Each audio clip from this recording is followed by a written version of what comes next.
you getting enough vegetables in your diet? If you're like most average Americans, the most likely answer is not even close. So if you're not doing that, I am here to help you out. We're going to start with a favorite Thai dish that incorporates a lot of great vegetables. It's easy to make. So here we go. You're probably getting plenty of protein, enough fat, and probably way too much refined carbohydrate, but vegetables, And that's a shame because vegetables are such an important component of your diet. Vegetable fiber is really important for growing normal, healthy balance of flora in the gut.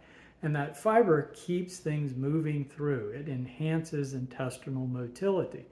Vegetables are a good source of hydration. We don't think about that, but vegetables hold water and they slowly release it throughout the day.